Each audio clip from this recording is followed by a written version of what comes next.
Hello, everyone. As we're expecting more participants joining in, let's give them a minute and then we can get started.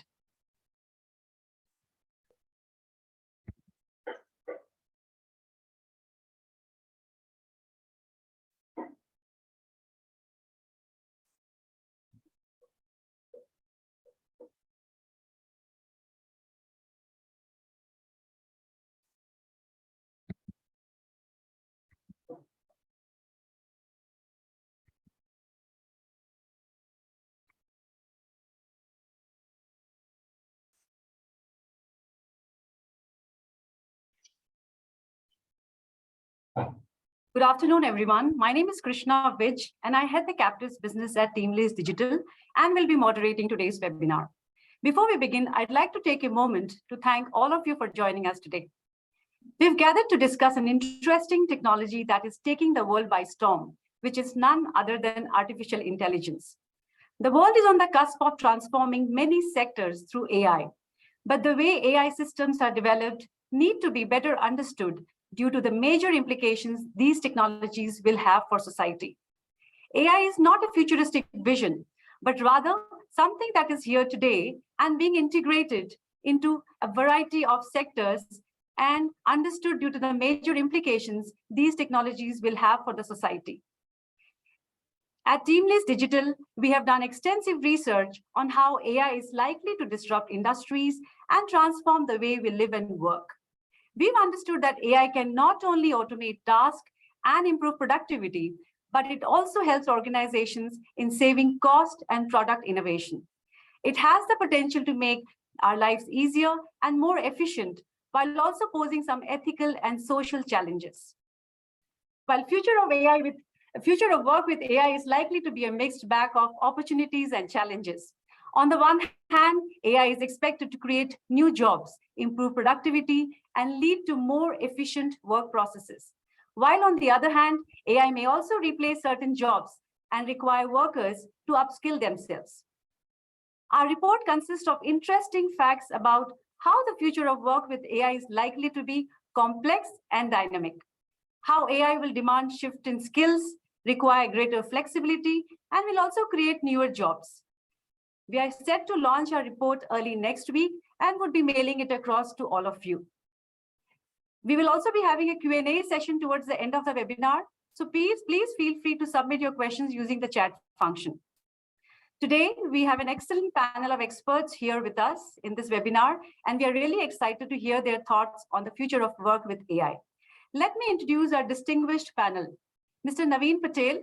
Naveen is currently the Global Talent Acquisition Head at Affine, an expert in his field with over 20 years of experience. He is also an innovative strategist who has built, coached, and led high-performing teams. He has worked in organizations of varying complexities to help fulfill their talent requirement in latest cutting-edge digital skills and technologies. Welcome, Naveen. Thank you. Mr. Hari Prasad Padaki. Hari is the Head of Vision Care Operations at Carl Zeiss, India. He has over 34 years of experience in techno-commercial background. During his tenure, Hari took up several challenging roles in manufacturing industries and has been in senior management for the last 12 years, independently running a business group with large teams. Welcome, Hari. Thank you, Krishna. So to begin with, let us hear from Naveen. Naveen, with the growing significance of AI in the market, what, according to you, are some of the key benefits that businesses can expect from implementing AI-powered tools and technologies in their operations? So AI definitely is picking up these days in the market, and people are adopting it. And obviously, a lot of people are skeptical about the technology itself and how it's going to change them. But the benefits that the people can expect from us increase efficiency and productivity, because AI can automate routine tasks that people are doing right now, and also will help in reducing the errors and mistakes that people can do, right? The moment you train a particular AI model, it will ensure that it is being done accurately. So it will definitely increase efficiency and productivity of any particular organization. And second thing which will help in is improve decision making, because once you train this AI models, to gather a lot of data, a lot of insights, which will help in taking informed decisions in future. So that is where it's going to impact. The third area where it will impact is enhancing customer experiences, right? When I talk about customer experiences, there were times when there were standardized chatbots or standardized assistants that would communicate or converse with a particular human in a standard manner. But now, because the AI would understand my kind of behavior, purchase pattern, the kind of preferences that I have, right? It will be able to give me more better experience, right? Customized to my need, right? It'll understand my gender, it'll understand my buying pattern, it'll understand all the other demographics about me. So that's how it's going to enhance the customer experience. And the other area where it's going to impact is cost savings, right? So, because of certain automation that will bring in, I'll be able to manage, with a smaller team. With a certain routine task, AI is going to take care of. So maybe instead of 5 team members, I'll probably have 3 team members. So that is one way it's going to help in saving costs. Plus, there are sometimes human errors that are expensive, right? They are costly and they cannot be fixed. So that can be avoided, in those areas where we have AI implemented. So recently, listening to one particular article, right, where even the lawyers are trying to implement AI, right, so that it can help them in consultation, it can help them in probably suggesting, right, rather than someone spending a lot of time and arriving at a certain case study or how to go about it. AI is going to bring in that difference. And obviously, with all these benefits, what it's going to provide to organization is competitive advantage, right? Because whoever is the first adopter of AI and able to get into the market, right? Obviously, that will create a big impact and give that competitive advantage to a particular organization. Great, Naveen, that was quite interesting. I think you have put it in a very interesting way that right from improving customer experience to productivity and enhancement to cost savings, every unique business will have their unique needs and depending on the circumstances. So from robots performing high precision surgeries to autonomous vehicles, AI is integrated in a wide range of industries. So Hari, can you tell us a bit about the major industries that are using AI extensively, and what are some of the other industries expected to adopt AI in the near future? Yeah, Krishna, as you just now mentioned, healthcare is one of the things which is extensively using this AI now. And I think the e-commerce, which is very visible. If you look at healthcare, as you just now mentioned, robotic surgery is one of the things, data mining, and also getting the fast feedback on all the diagnosis. So these are some of the things where healthcare is also using, and even in the e-commerce, because it's becoming highly competitive, as Naveen mentioned, people are trying to use the data of the customers and trying to prioritize what they should sell to them. They're analyzing their sales strategy on how it should be sold and targeting the audiences according to their likes and dislikes and their life behavior and things like that. Banking is one more sector where the financial loans are made very, very easier, and they can also easily check frauds. The applications are made easier. They're becoming very, very customer friendly. Travel is one more thing where people are being given a lot of options. Customer service has been very friendly. People can be accessed 24/7. Entertainment is one more thing where gaming is completely using AI now in most of the places, and people are enjoying using AI. So these are some of the industries which is started using AI. If you look at the industries that's going to come, I think we are still at the tip of the iceberg. There's a lot of industries that's going to get into this. A lot of people are going to get into, for example, the software publishers, the hardware manufacturing is also going to get into the AI. Component manufacturers are already working on how to implement AI in their shop floors, how to make sure that the workforce is completely utilized properly, how they can reallocate their talented resource and things like that. There is a lot of research going on in what all AI can be used. For example, the radio broadcasting, support activities in animal productivity, bed and breakfast inns which support small time for the travelers, jewelry, luggage, and things like that. So there are a lot of industries. These are still at tip of the iceberg. I mean, as you move on and as they come to know what are the benefits that they can explore because of this artificial intelligence, I think companies will come out with a very innovative ideas. A lot of startups are being coming out because they understand that these can improve personal life. This can give experience, a better experience to the customers. I'm sure innovative ideas and more companies would like to come under the AI influence here. Those were some really great thoughts, Hari. I think just to add, I think the way you've mentioned that we are seeing a surge of AI on, especially on the healthcare, finance, manufacturing, logistics. So each and every sector, there will be a constant need where AI can integrate. And that's where businesses can bring in more efficiency and effectively manage their operations. So I think my next question is for Naveen. And Naveen, while we now clearly see the potential of AI to significantly transform businesses, as you have rightly spoken, and Hari also made his points just now, moving on to what are some of the main challenges that you see that businesses are currently facing when it comes to adopting AI? Can you throw some light on this particular aspect when it comes to challenges particularly? Yeah, so while talking about AI is quite easy, but getting that AI ready, trained, and to ensure that it is working in a expected manner, right? There are a lot of things that go behind it, right? It's for example, it is first thing is absolutely on the data quality and availability, right? The system needs to work on large amounts of data, which is high quality, right? If the data is not correct, not proper, the output of your AI is gonna be haphazard, right? So that's the reason the data quality and availability is an issue. But there are a lot of work that's happening in the back end. A lot of people are working on tools and platforms where they can have their data, structured and in a manner that can be utilized, right? So I think that is already happening in the industry. Hari said, just tip of the iceberg. So a lot of people are getting ready, like the internet revolution, mobile revolution. It had its own time, to evolve, right? So similarly, AI just started, right? Like a tip of iceberg, and there's a lot more potential that AI can bring in. And the second challenge that typically industry faces technical expertise, because that not there are not many people who are proficient in implementing this AI solution or can understand. So I think that is where the industry is currently getting ready with a lot of training that are happening. A lot of people are working on it.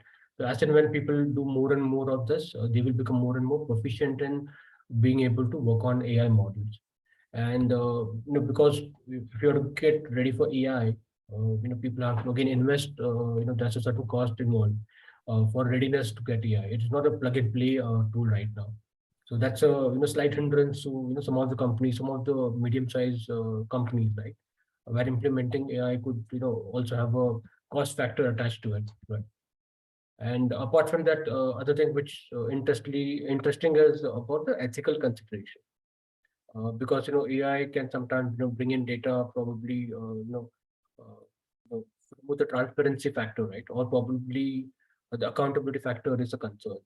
So we have to see how this thing also can be done in a responsible manner.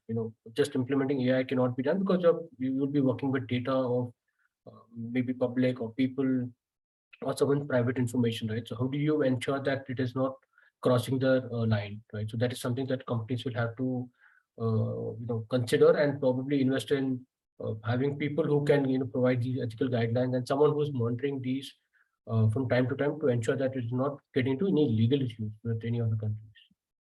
And the other challenge which is there with respect to integrating with existing system, right? Just because I have an AI, I cannot replace the entire system that we have in place, right? So we have to look at how can that be integrated, and that integration is not very easy, right? So there's a lot of time involved, cost involved in that. So I think that is one of the challenge that is being also faced by the industry.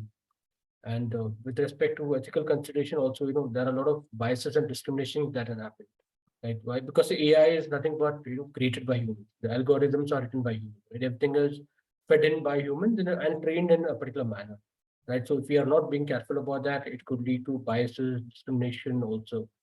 And also, the organization have to ensure that they are accountable and transparent about what they're doing. Right? If they are using something which is unethical in an unethical manner or taking advantage of something in a wrong manner, I think that is something which people will have to definitely be careful about. Great, Naveen. So also wanted to understand, since you spoke about ethical considerations to be one of the major roadblock, since you work very closely into this space, so can you also throw some light in terms of, are there any major concerns related to data privacy or data protection? And would this be a major challenge for businesses to adopt in the longer run? It would be, but businesses will have to basically come up with those kind of disclaimers, or whenever they're using any particular data, they'll have to use those disclaimers and inform that particular party. So whenever we are even currently installing a lot of applications on mobile or visiting very different various websites, so there's a lot of fine print that is there which we do not go in detail. That's a lot of organizations or companies will be ensuring that they have these things safeguarded to protect their interest, right? And wherever they have to be transparent about certain things, they'll have to inform the customer so that they are also aware, that what kind of information is going to be used. Thanks, Naveen. So Hari, talking about the workforce right now, we've spoken about currently on the businesses integrating with AI. Now, in terms of workforce, would like to hear from you how AI may change the work as we know it. Can you tell us a bit about the potential impact of AI on the job market? And how do you think will it change the demand for certain roles in the near future? Yeah, definitely there will be a demand for certain roles to play, and maybe certain, which is repetitive jobs and all, maybe they have to upgrade their skills, because it's always a challenge, as you move along in the generations, certain jobs which are always being threatened. I mean, people who were typing were always threatened when the computer came in, or people shorthand writing was always threatened. So these things will always keep happening, but computer also created a lot of job opportunities. And today we have Bangalore as most of the software professionals, and India as the hub for all the software professionals. These things will always happen. So I think the AI is going to create something close to 20 to 25 million jobs probably in the next 3 to 5 years. That's what is said. But what people have to understand is it's not that it's just going to create jobs and anybody can go and join, but they have to upgrade their skills. They need to make sure that they're constantly in touch with the tools that are being generated, and they need to look back at what they have learned so far and what is the future and how the market's shaping, and they need to make sure that they're in the right path. For example, if there are a lot of opportunities for the NLP engineers who are doing the natural language processing, there is an opportunity for the programmers, there is an opportunity for the AI product managers. There can be an AI consultant, which is so far not there, can come up suddenly, because a lot of people are using AI, they don't know how to use, they don't know the risks that are associated with it. So a job opportunity can come. Robotic engineering can definitely be a field for all the engineers to look into, which is not yet taught so seriously in India, at least. Data scientists, research scientists. So these are some of the jobs which will definitely open up. And I think people also should look into it. Our education skills should also move towards this. And our students and engineers who are coming up now in this generation for the next 25 to 30 years, they can just relax and see what they want to build a career in AI, and accordingly build and study and upskill their skills towards that. But this becomes a necessity, and they need to do it if they have to be in pace with what's happening in the development in the country. Great points, Hari. Would also like to hear from you, since there are a lot of roles which are going to get created in the job market because of AI, which is both positive and negative. Do you think, is there anything that businesses or industries can do something to promote AI as a job, as a career in the industry all put together? Because we also spoke about there are multiple industries who are already in the forefront of adapting AI into the systems. So do you think any push can be given in particular from industries or businesses to promote AI as a career? Definitely, a lot of industries are already taken the front role. They are trying to see how to automate their process. They are trying to see how they can use their talent, skill, upgrade them, how to keep them motivated into them. They are organizing special courses for them, and they're analyzing their process to see which can be automated going forward in future, how they can benefit out of that, how they can analyze this data and use it for their business purposes. So these industries are already into healthcare, and many of these industries are already doing. The hardcore manufacturing industries, which I am representing, also looking into these things to save the cost, to make it more efficient, the process more efficient, and save time by doing this. So this will help our businesses, and all industries are focusing and trying to hire people and train people in this regard. And everyone cannot escape this and just sit idle when the whole country is looking towards AI. I'm sure the industries which are not done so far will also now start looking into it, and they will do it by today or next year to make sure that their industry is AI equipped in a year or 3 to come. That it has to happen within 2025 at least, for sure. Thanks, Hari, for sharing your thoughts. Since AI has the potential to impact the job market in both ways, we spoke about the positive and negative impact as well. While automation may displace few jobs, but it will also create newer opportunities and change the nature of work. So, as we have rightly said, businesses and industries will need to take proactive steps to ensure that workers are more prepared for the changes that AI has to offer in the long run. So moving on to Naveen. Naveen, we just heard from Hari that there are many possible changes in the job market owing to the advent of AI. A lot of job roles are also getting created. A lot of skills also are in demand.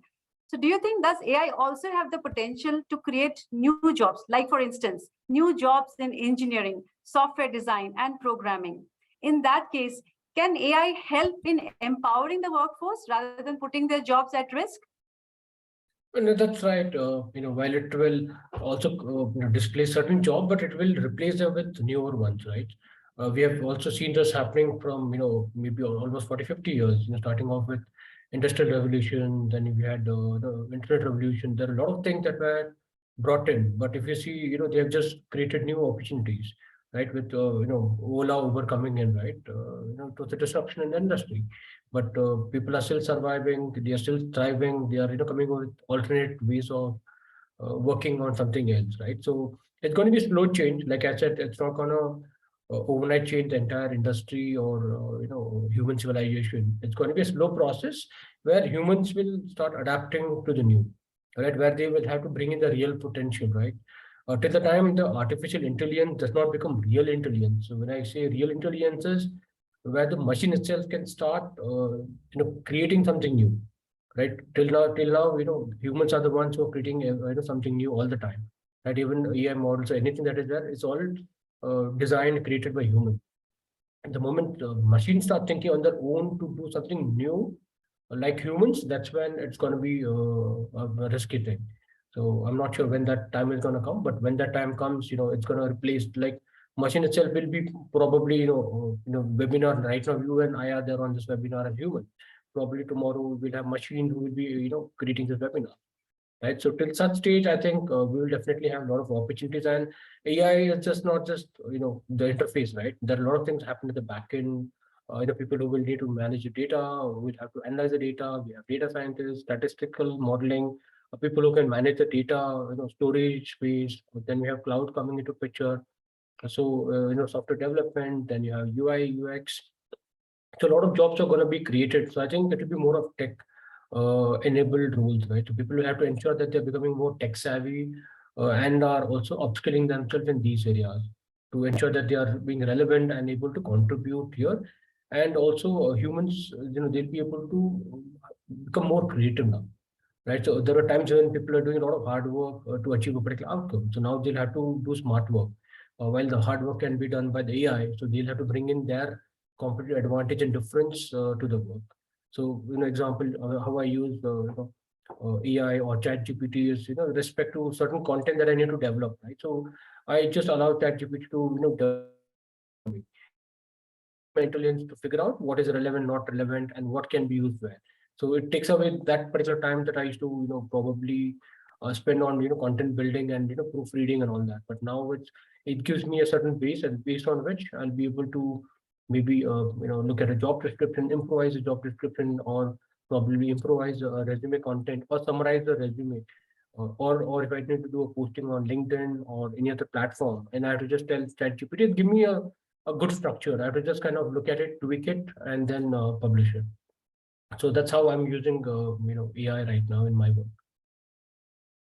So adding to that, Naveed, do you think AI will improve the overall work-life balance of employees all put together in the longer run? Do you think it's a powerful tool for empowering the workforce? Yeah, I personally believe it is definitely going to help in improving work-life balance and giving us. So, like I said, there are a lot of hard work. When hard work is involved, it requires a lot of time to be invested. For example, if I'm making a presentation, I need to make a particular campaign. I have to think about different resources and then finally put that together and then apply my intelligence and then come up with an output. To give a difference between Google.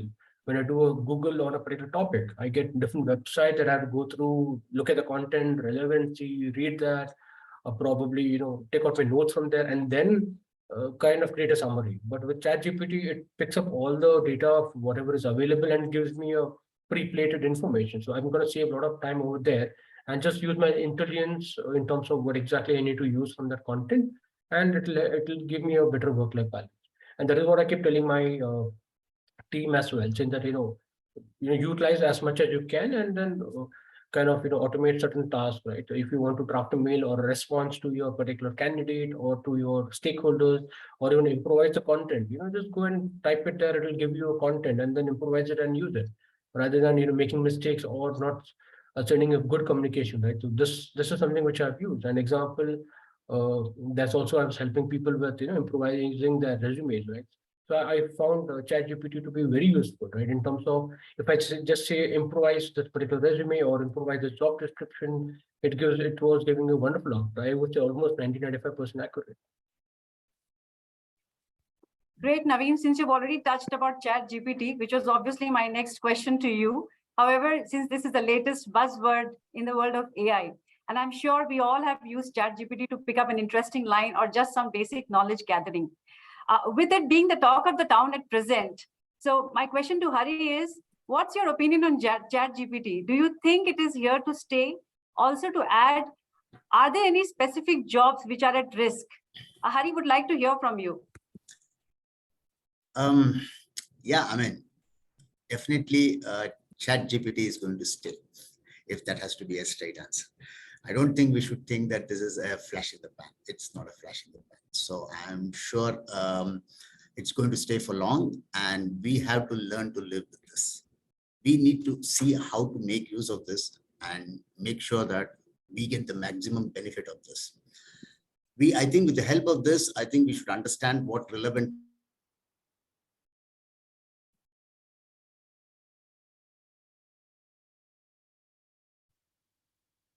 Hari, we've lost you.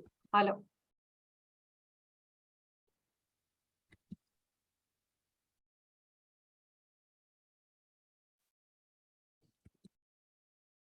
Yeah, I think Hari, we are unable to hear you. Naveen? Yeah. I think Yes, we lost. correct. I think there's some network issue there. Let's give him a few more seconds here. Sure. Yeah, Hari. I think it's got dropped off. While we'll have Hari back into the conversation on ChatGPT, and we'll be very keen to hear about his thoughts, I'll pass on the question to you, Naveen, for now. Naveen, what do you think? Which industries are likely to be impacted by generative AI the most? And also, I'd like you to throw some points on the potential benefits and drawbacks of incorporating generative AI into the workforce. And how can companies prepare for these changes? So definitely, I think with AI, it's going to be something called generative AI, right, which will help in creating new content such as images, video, or music, based on patterns it has learned. Right, I've recently saw a couple of videos where you just take a few pictures, with your mobile phone, and then you put it in the AI model. AI model will kind of create a video out of it, right, and then you'll be able to change, customize the video if you want to from that particular image. It was soft toy, right? And then images are taken in a different angle, and then it created a wonderful video of that particular. So animation was so easy to prepare, right? And there was another one which I saw, a sketch that was drawn, in a particular paper, and then that was converted to AI, and then that you could, it animates that particular image, and within matter of minutes, right?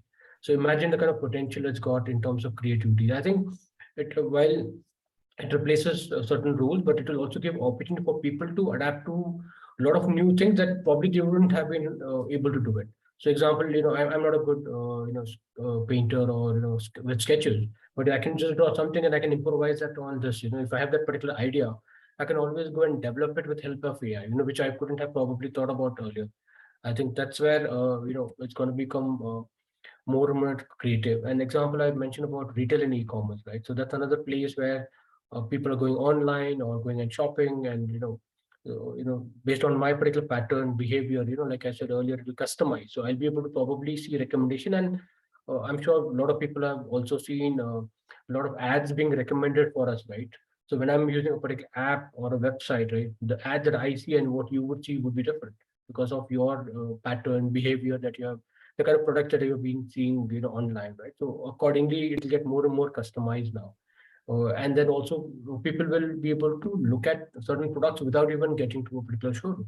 They'll be able to maybe put a different color on a particular car or the clothes that you wear, right? So you'll be able to play around, and then you'll be able to put your image onto that particular thing, and then you'll be able to see how you're going to look, even without really wearing those clothes.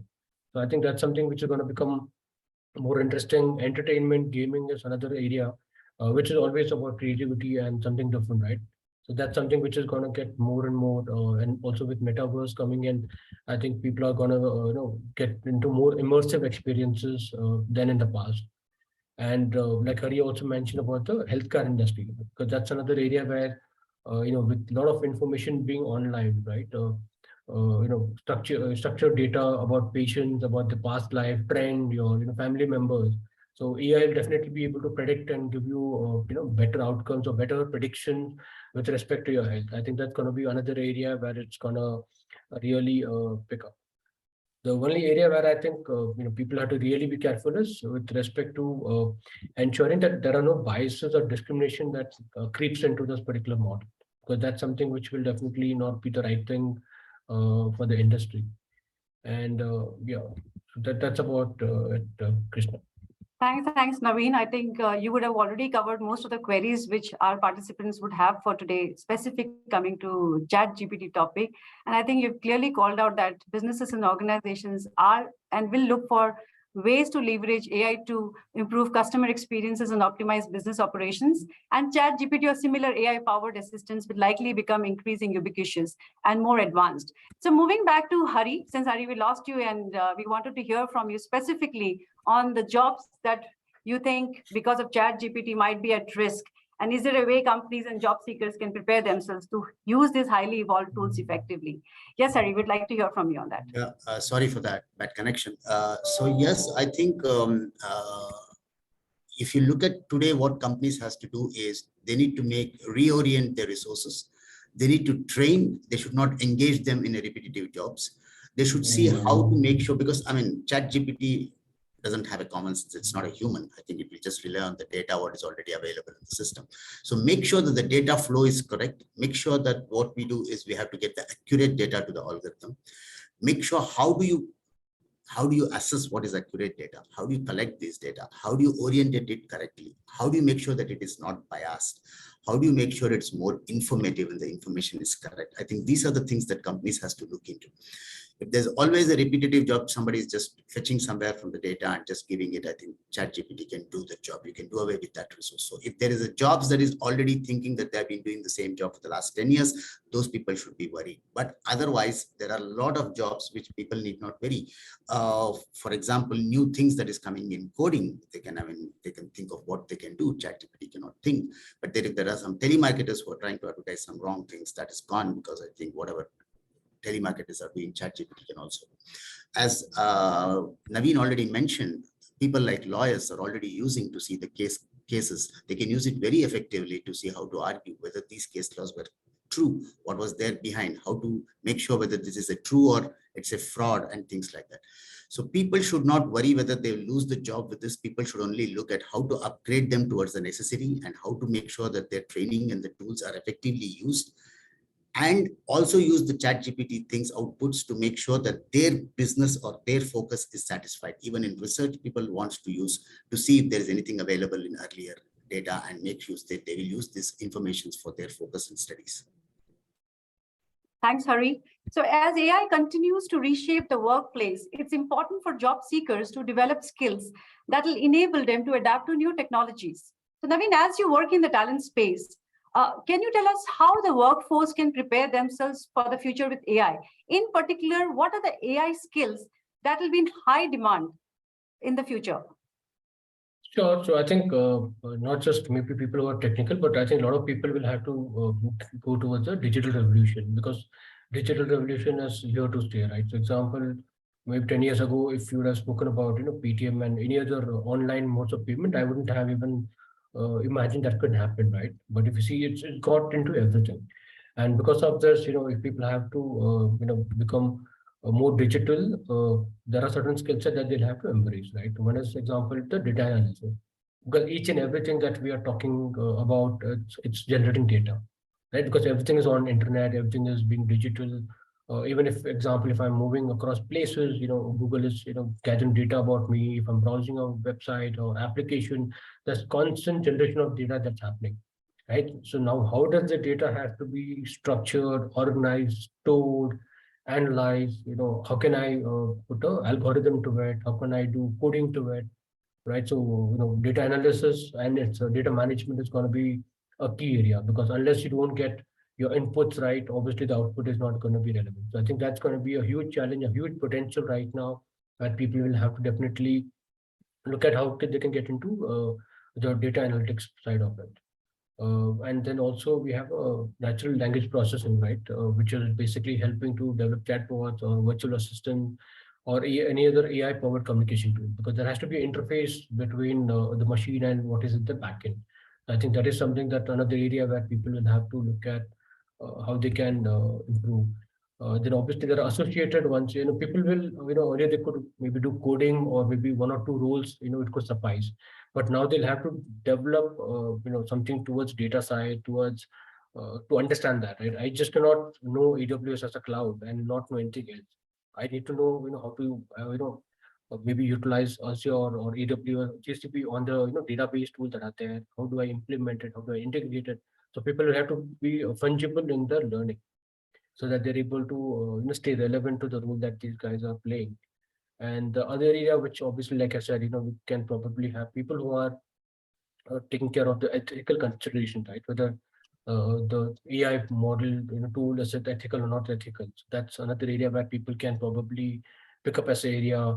Cybersecurity is going to become another issue, right? With a lot of information being generated, being utilized, being available online, right? So we will also have to ensure that how can the data be secure. So there'll be a lot of cybersecurity also, which will also be coming up, as a matter of new skill that people have to learn. Thanks, Naveen. Moving on to Hari. Hari, we understand that providing training and upskilling is the right approach for mitigating the impact of AI, which can be both positive for businesses as well as for employees. So by involving employees in the AI implementation process, providing training and upskilling, ensuring transparency and accountability, it will help the entire job seekers as well as businesses to drive growth. I'm shifting this question to a little different angle all put together. Do you think, according to you, does the government also have a role to play in ensuring that the impact of AI on the workforce is positive? Can you shed some light on this particular topic?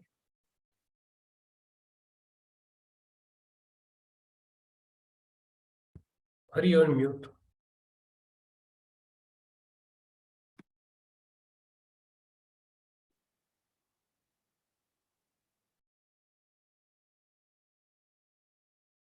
Hari, are you there?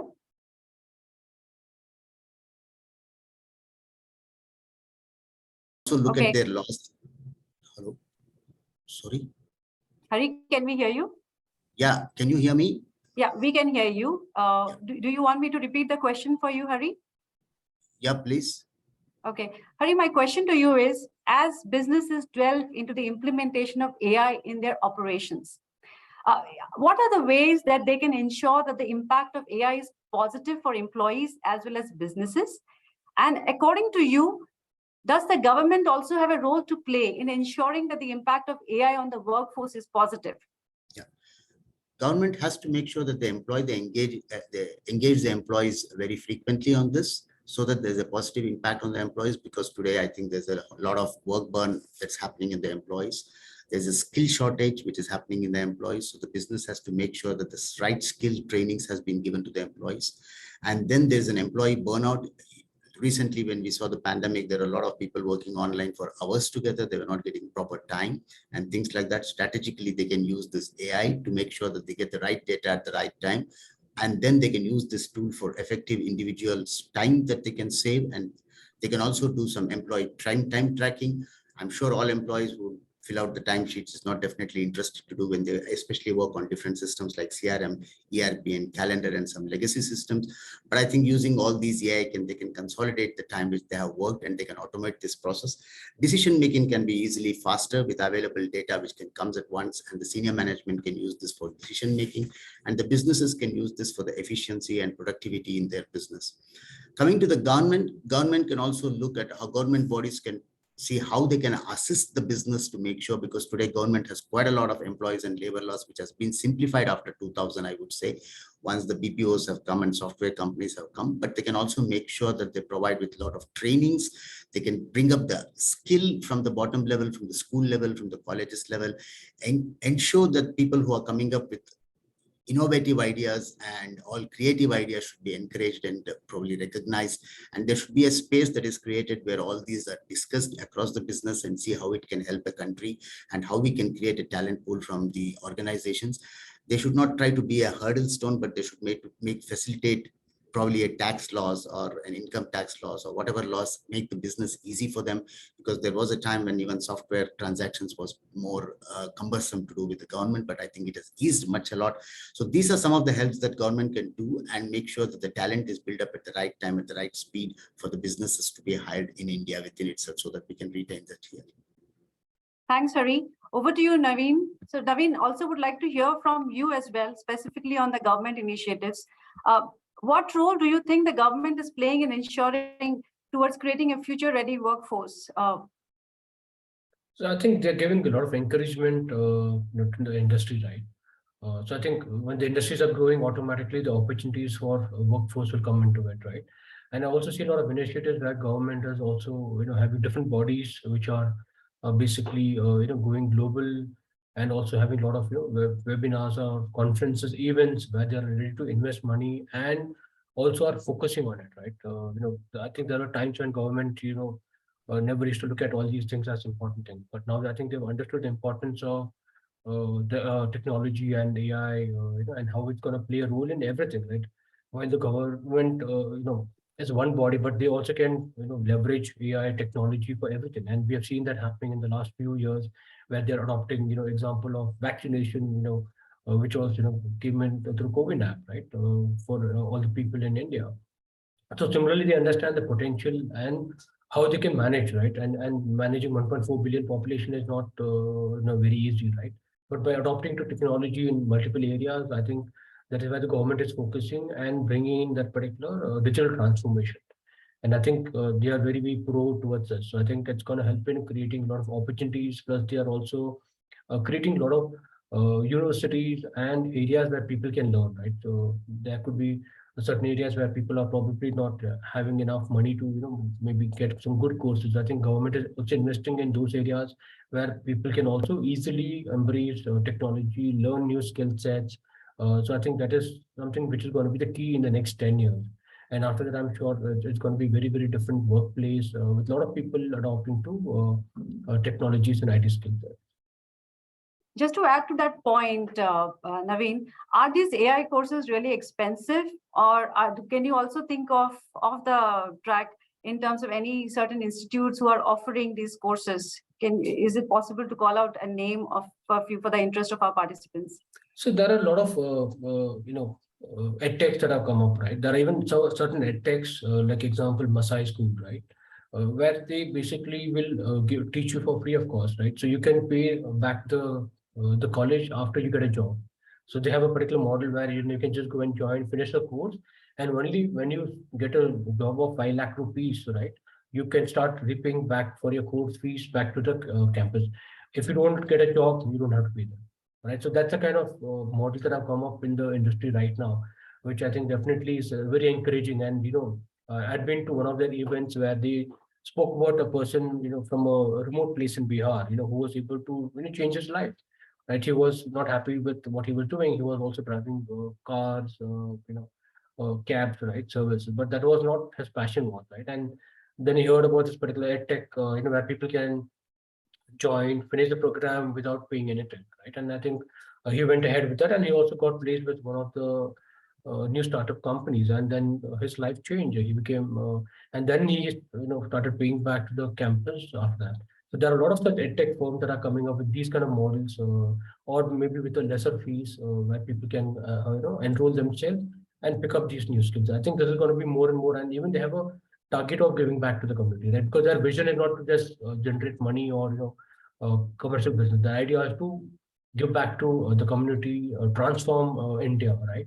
And that can happen only when they're able to impart education, upskill people, who are currently probably looking for that particular help, right? And the commercial impact is it's a give and take, right? If I'm getting a job of 5 lakh and above, that's when I start paying back in installment. I don't have to pay them upfront, right?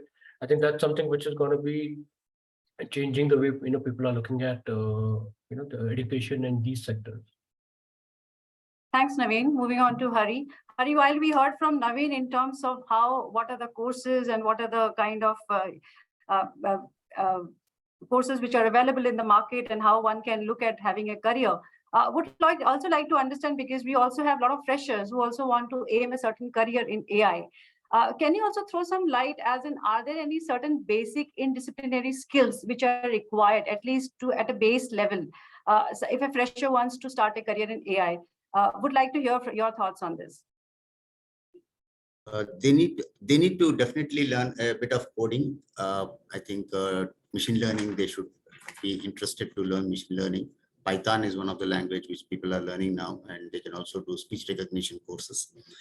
All these are picking up, and computer vision is one more thing. And I think these things they have to learn as a side tool. I mean, it's not about what degree that they are doing, but they can also do it at a side degree. These are the things which are picking up. Again, we talked about NLP, which is another language programming that they can learn. So these things, if they do as a course, as a side tools, and they get prepared before they do the degree, it will be an added advantage, because it's not about their bachelor's degree what they are looking, because people are looking at the extra skills that they bring in on the table when they join any industry.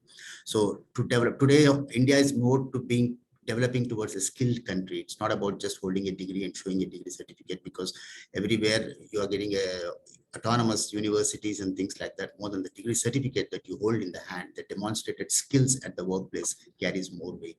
So they should develop a passion to develop these skills while they come out of the college and universities, which is quite basic. I think these things can be learned easily. I think deep learning or machine learning and Python language, they should be able to try and start learning at their very young after the school, and then they can develop it over a period of 5 to 6 years. Maybe they can start a very good career. That's what I feel. I think we've heard some great points from you and Naveen today. And it's clearly understood that there is a lack of awareness towards AI and its potential applications. And it can be one of the challenges in the longer run. But once the bridge is mitigated and it is implemented, that we can create interest in generating AI skills and making the workforce ready for the future. So what's important is the need for interdisciplinary skills, what you have rightly called out, Hari, today. And the quality of education also plays an important role, so that we can remain and keep the candidates up to date with the latest technologies. Also, moving on to the light that you have thrown on the Indian government, and there are several initiatives which are being taken by the government to make a future-ready workforce, and which is preparing the country to overcome this economic landscape. This also requires a lot of collaboration between the industry, government, academia, and the other stakeholders to ensure that AI is developed and used in a responsible and a beneficial way. I think these are some great points we've heard from you all both today. So moving on to Naveen. Naveen, I'd also like to hear from you. You spoke about algorithms today and some of the biases. I'd like to hear from you that since these are already existent while we are adapting to AI and implementing, how can one address the issue of bias in AI, considering that the fact that the algorithms are made by people and each person tends to have biases? Right, that's the reason I said, there will be people who will be getting these kind of jobs, right? Who needs to be an outsider, right? Because see, a lot of things in human are, probably something could be right to you, could be wrong to me, right? So we need to have people who will be able to get that perspective of, overall, human society, and figure out what is the right thing, which is there. Because the moment you have someone inside your organization, probably they'll be biased, or it can bring in a lot of things. So people will have to definitely look at a body, a particular authority, which can basically help in standardizing these kind of things across industries, so that the bias, there is no such bias, right? And that's something which is generally accepted across all industries. So I think that is one area where people will have to look at it. While internally, people will have to have multiple people looking at it. Right? Example, if I'm particularly in a single person creating a AI model, right? I'll bring in my own unconscious bias to it. Even not consciously but unconsciously, I'll be bringing in certain biases. So they will definitely need to have someone else, a couple of more people who will be validating or vetting that particular AI algorithm and model. When that happens, then the correction can happen and different perspectives can be done. But if that is being failed, then obviously it will creep in a lot of biases and discrimination in whatever models a particular person is creating. So they have to be very, very careful about trying it out, testing it out before it becomes public. I think that's going to be a very, very critical area where people should not take it lightly. And there are also some instances, which people have seen, where the response that was given by a particular, AI, generative AI, was not up to the mark. because people are trying to compete, trying to bring in products into the industry in a hurry to compete with some other product, right? I think that is where they'll have to really think, try it out, and then bring out the product in the market. Otherwise, it could have a reverse impact of negatively impacting the brand.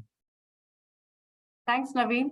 Hari, while we have heard from Naveen as well in the initial that how, and plus you also spoke about there are already industries which have already adapted, and there are many industries who are already in the forefront of adapting AI into their systems and operations. Can you also help us understand that, is there a mechanism where organizations can measure the impact of AI systems, looking from the ROI point of view? Definitely, they can put up a system to measure the, from the ROI, because today, especially when I come from a manufacturing industries, when we look at some of the jobs, we find that they have to first derive a parameters of what all that is being affected in the business. It can be yield, it can be productivity, it can be the time loss, it can be the repetitive job that you have to communicate to people and how to get the job done and things like that. So when you try to put this artificial intelligence, you need to see what all parameters gain that you can get. One is, of course, maybe a resource straight away, which is very straightforward, that you have saved so many resources. But there can be also some of the better benefits, like how your communications that you have saved so many times, you may have to repeat the same communication. If the person is changing on a day-to-day basis, or if a supervisor is changing, if you have some issues of people leaving the companies and things like that, that can all be solved by an data which is already available, and it can already automatically work on the previous data that is available. Second, your yield that comes out, the output that you get in an organization.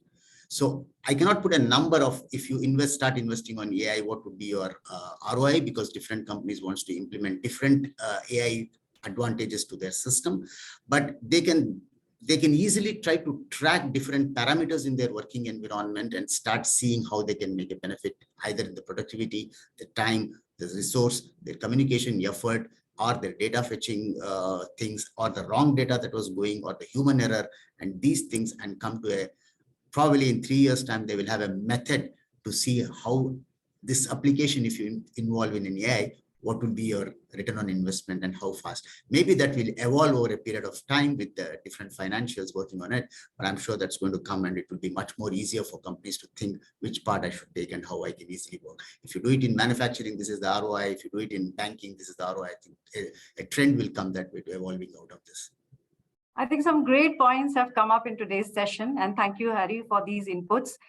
We have now reached towards an interesting part of the webinar, and where we would like to take up questions from our participants. We are already seeing too many questions are being flowing in. While at the interest of time, we might not be able to answer each and every question, but we would like to take up certain unique questions and also revert to you or respond to you on the questions which has come up. So my question to you, first question, I think it is for Hari.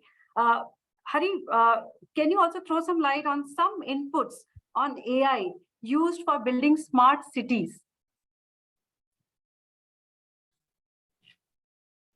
Yeah, I think I heard some time back recently, the police force have used the AI to manage the traffic in Bangalore. So they already started using, they can deploy their forces wherever the rush hours, because morning 9 to 10 was already rush, and they know where to send their traffic signals. They already started using in some of the places to monitor the traffic signals and things like that. When you want to build the whole city, for example, there are a lot of things which has got a public and human interface, and government can definitely use it to build as a smart city. There is hospitals where you can start looking into it. You can make sure that people, how many people are there in the area, how many hospitals is required, even if you want to build an education or a number of data that you want to collect in the city, and how you can make the city more effective and more smart by implementing these artificial intelligence data that you already have about that city. It can be in the field of education, it can be in the field of banking, or it can be in the field of healthcare, or even the public civil things that you want to manage, whether it is traffic or the government offices or the roads, or the road developments and the traffic in that area, and the highways that needs to be created, the air traffic, and all this I think can be implemented via AI. It can be very well used by the government to use these tools to make a city very smart. Thank you, Hari. My next question is for you, Naveen. The next question is quite interesting, and I'm sure you'd love to answer this. Why do some people fear feel fearful or doubtful about AI technologies? So I think because they are not ready for the change, or they are very scared of what AI can do, right? Because people have, sometimes, I just had a particular presentation some time back where people, made comments saying that looks very scary, like the potential, and then there are also areas where people can negatively use AI, right? It could be for maybe a digital war on any other country. It could be anything else that people can use, and all obviously for people who are in jobs, right? So example, someone with a 10-year 15-year job, and jobs are getting replaced, or probably the experience that you're bringing into a particular role is probably no more required. So example, there are a lot of coding platforms that were there, where people used to code. Now you have to just put your input and expect an output, and the coding tool is going to tell you, and with a lot of accuracy and saving time. Like there are a lot of time that I was getting involved in coding a particular program, but now through AI people are able to do that. So that's why people are a little scared, saying that what is the potential that it can bring. Right? I think that is where people are little reluctant, or on what's going to happen. I think that's a fair part, but at the same time, a lot of younger generation, they are very very adaptive to this thing. They are more excited, and they are all waiting to see what AI can do. I think that is the gap between different generations, I can say. Thanks, Naveen. So we spoke quite a lot on technologies and skills and how one can upskill as well. So we have a question from one of our participants. Are there some of the most important soft skills that are needed in an AI related role? Hari, I'd like to answer this question for us. Sorry, I didn't get your question, Krishna. So, okay, I'll repeat that for you. What are some of the most important soft skills that are needed in an AI-related role? We spoke about technical skills, having a background on certain computer science or mathematics, etc. So do you think any soft skills are also required? This is one of the questions where we have received it from the participant, and I'd like you to answer that. Yeah, empathy is one thing. We should definitely. Empathy is very emotional thinking, and probably emotional thinking is also very much important, which probably today all these chat GPT and things are not there. Empathy is very much helpful, because then you can do the coding and you can do the computing accordingly. You can understand, you can be more efficient. So, and passion, which is a very important soft skill for us to make sure that we go and pick the right things and we try to discover new things. So these are some of the soft skills, and trying to be always ahead of the business is very, very important today. As we see, we should always ask ourselves whether the right talent is moving at the same speed as the technology is moving. So that is not there. So I think the hunger to move forward and learn more. These are some of the things which is very, very important for the young generation. They're in the right time and the right place. We always used to hear as a small kid, a small moral story that if you go to a theater of 15 minutes film movie, and if you just sleep because you're early, the movie is over by the time you get up. So I think this generation is already in an era where the world is just moving fast. They need to make sure that they use this time and learn the right things with the right mentality and the right soft skills, and make use of the situation in their career. Next 25, 30 years is going to belong to them. Yeah, Great, just Hari. to add One on question. to Hari, Yeah, sorry. probably I think other thing which going to be very important is integrity, right? Because people should ensure that they are not manipulating, using to their own advantage. I think that should definitely be there. Great. So Naveen, I have a question for you. What are the risks of AI being hacked? So I think, like I said, it's creating option for people with cybersecurity, and AI is not just, one particular platform, right? So like while ChatGPT is one particular product, right? But otherwise AI in general is not a particular product, right?